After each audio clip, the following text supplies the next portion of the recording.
warahmatullahi wabarakatuh. Perkenalkan, nama saya Bima Putra Pratama Istia dengan NIM 2203030110. Di sini saya akan menjelaskan materi kami tentang Pancasila sebagai dasar negara. Yang pertama, konsep negara dan urgensi dasar Pancasila sebagai dasar negara.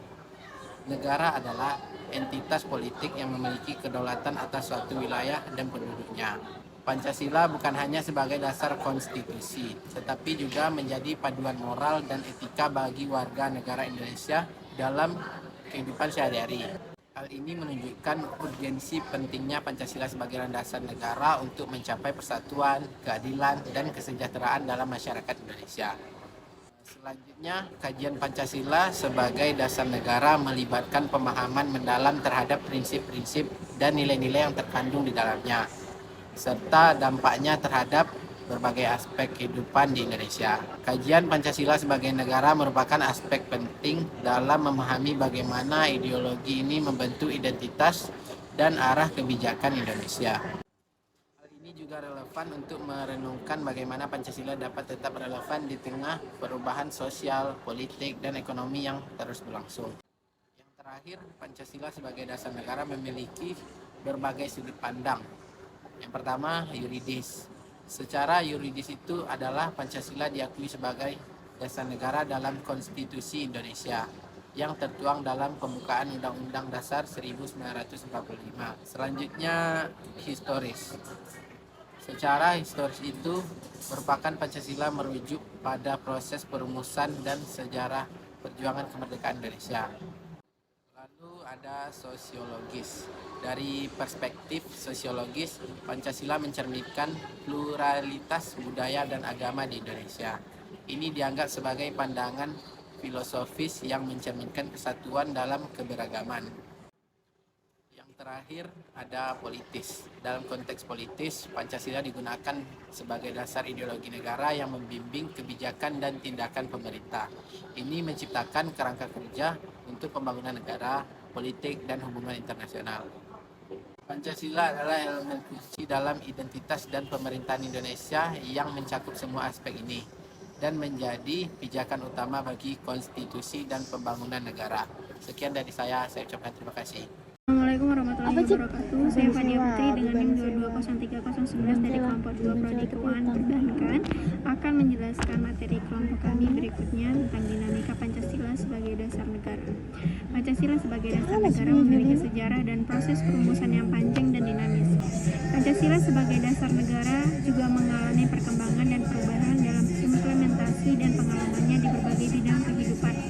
Pada bidang politik, Pancasila menjadi landasan bagi sistem pemerintahan presidensial, sistem multipartai, sistem pemilihan umum langsung, sistem desentralisasi, dan lain-lain. Pada bidang hukum, Pancasila menjadi sumber dari segala sumber hukum atau tata tertib hukum di Indonesia. Tantangan Pancasila sebagai dasar negara, berikutnya ada beberapa hal tantangan yang dihadapi oleh Pancasila sebagai dasar negara. Yang pertama ada globalisasi. Globalisasi menimbulkan tantangan bagi Pancasila sebagai dasar negara karena dapat mengancam kedaulatan dan ketuhanan negara Indonesia. Yang kedua, radikalisme. Radikalisme menimbulkan tantangan bagi Pancasila sebagai dasar negara karena dapat mengganggu stabilitas dan keamanan nasional. Radikalisme juga dapat menimbulkan intoleransi, diskriminasi, kekerasan, terorisme, dan lain-lain. Yang ketiga, intoleransi. Intoleransi menimbulkan tantangan bagi Pancasila sebagai dasar negara karena dapat merusak persatuan dan kesatuan bangsa Indonesia. Yang keempat, korupsi. Korupsi menimbulkan tantangan bagi Pancasila sebagai dasar negara karena dapat merusak moral dan etika bangsa Indonesia. Korupsi juga dapat menimbulkan kerugian negara, ketimpangan sosial, kemiskinan, dan lain-lain. Adapun upaya-upaya untuk mengatasi tantangan Pancasila sebagai dasar negara yaitu penguatan ideologi, pendidikan karakter, penegakan hukum, dan pemberdayaan masyarakat. Materi berikutnya esensi dan urgensi Pancasila sebagai dasar negara. Dalam sila-sila Pancasila terdapat patologi budaya Pancasila yang bisa menghasilkan nilai-nilai yang terkandung dalam setiap sila Pancasila. Fenomena yang terjadi pada masa Indonesia saat ini seperti korupsi, kerusuhan, dan moral yang bertentangan dengan nilai Pancasila.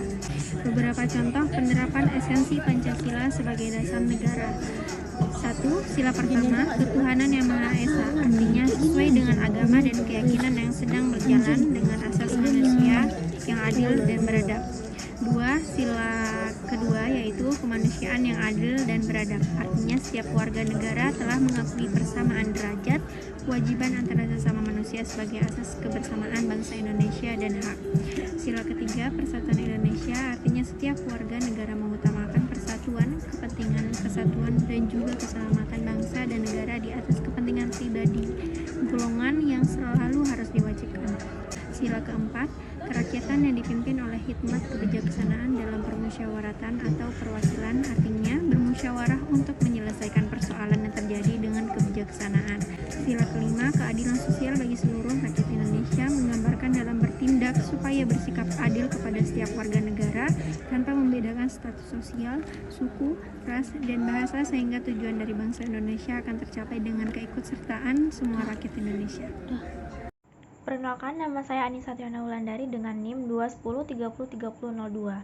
Berikutnya saya akan menjelaskan hubungan antara proklamasi dengan Undang-Undang Dasar 1945. Proklamasi kemerdekaan merupakan pernyataan kemerdekaan bangsa Indonesia dan pembukaan Undang-Undang Dasar 1945 menjadi deklarasi pernyataan tersebut. Proklamasi kemerdekaan sendiri mengandung dua hal, yakni pernyataan kemerdekaan bangsa Indonesia yang berbunyi, kami bangsa Indonesia dengan ini menyatakan kemerdekaan Indonesia. Lalu yang kedua, yaitu tindakan yang harus segera dikerjakan sebagaimana di dalam pembukaan Undang-Undang Dasar 1945 yang berbunyi seperti hal-hal yang mengenai pemindahan kekuasaan dan lain-lain diselenggarakan dengan cara seksama dan dalam waktu yang tempo sesingkat-singkatnya. Jadi, proklamasi itu sendiri melahirkan kemerdekaan bangsa Indonesia yang diisi dengan pembukaan Undang-Undang Dasar 1945. Berikutnya ialah hubungan Pancasila dengan pembukaan Undang-Undang Dasar Negara Republik Indonesia. Seperti yang kita tahu, Pancasila merupakan dasar negara Indonesia yang menjadi fondasi awal kelahiran negara.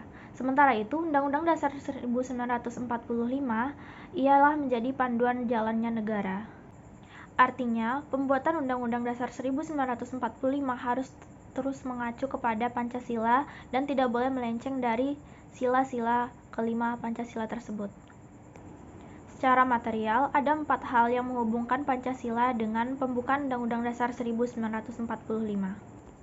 Pokok pikiran pertama ialah membentuk negara persatuan yang mencerminkan oleh sila ketiga. Yang kedua, pokok pikiran kedua yakni membentuk negara berkeadilan sosial yang bagaimana mencerminkan sila kelima dari Pancasila. Berikutnya, pokok pikiran ketiga yakni membentuk negara berkedaulatan rakyat dan mencerminkan sila yang keempat. Lalu pokok pikiran keempat yakni membentuk negara berketuhanan yang Maha Esa yang mencerminkan sila pertama dan juga sila kedua. Itulah 4 pokok pikiran yang mengacu pada pembuatan Pancasila atas dasar Undang-Undang Dasar 1945. Sekian penjelasan dari saya dan terima kasih. Halo semuanya, perkenalkan nama saya Zaza Daniela Zulfa dengan NIM 220303004. Di sini saya akan menjelaskan penjabaran Pancasila dalam Undang-Undang tahun 1945. Penjabaran sila pertama yaitu sila pertama Pancasila adalah ketuhanan yang Maha Esa yang berarti pengakuan dan penghormatan terhadap keberadaan Tuhan yang Maha Esa sebagai sumber segala kebenaran dan keadilan yang tercantum dalam pasal 29 ayat 1 dan ayat 2 yang menjamin kemerdekaan tiap-tiap penduduk untuk memeluk agama dan beribadah menurut agamanya, serta mengatur bahwa negara berdasarkan atas ketuhanan yang Maha Esa.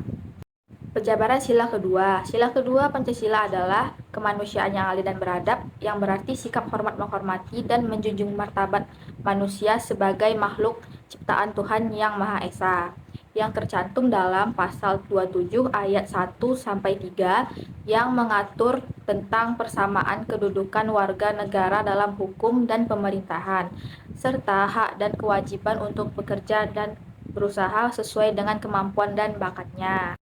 Penjabaran sila ketiga Pancasila adalah persatuan Indonesia yang berarti kesadaran dan kebanggaan sebagai bangsa Indonesia yang memiliki berbagai macam suku, bahasa, adat istiadat, agama, dan kebudayaan, yang tercantum dalam pasal 1 ayat 1 dan 2 yang mengatur tentang bentuk negara Indonesia sebagai negara kesatuan yang berbentuk republik serta kedaulatan rakyat sebagai sumber kekuasaan negara.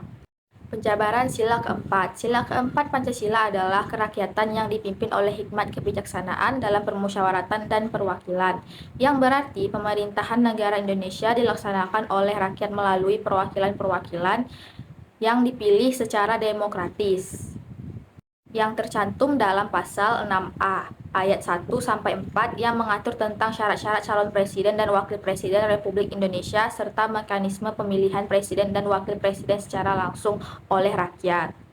Penjabaran sila kelima. Sila kelima Pancasila adalah keadilan sosial bagi seluruh rakyat Indonesia. Berarti pemerataan hak dan kewajiban serta kesempatan dan kemampuan bagi seluruh rakyat Indonesia tanpa diskriminasi, yang tercantum dalam pasal 28D ayat 1-4 yang mengatur tentang hak setiap orang untuk mendapatkan perlindungan hukum yang sama di depan hukum, serta hak untuk mendapatkan pelayanan publik yang baik, profesional, dan tidak diskriminatif. Apa saja contoh-contoh implementasi Pancasila? Yang pertama dalam bidang politik. Implementasi Pancasila dapat dilakukan dengan cara menghormati kedaulatan rakyat sebagai sumber legitimasi pemerintahan. Yang kedua dalam bidang pertahanan keamanan. Implementasi Pancasila dapat dilakukan dengan cara membangun sistem pertahanan keamanan nasional yang tangguh dan profesional. Yang ketiga dalam bidang ekonomi, yaitu aktif dalam organisasi, koperasi, cinta dan membeli produk dalam negeri, serta kerjasama ekspor-impor. Yang terakhir, bidang sosial budaya, implementasi Pancasila dapat dilakukan dengan cara menjaga dan melestarikan nilai-nilai luhur budaya bangsa. Demikian penjelasan yang dapat saya sampaikan, lebih dan kurang saya mohon maaf. Assalamualaikum warahmatullahi wabarakatuh.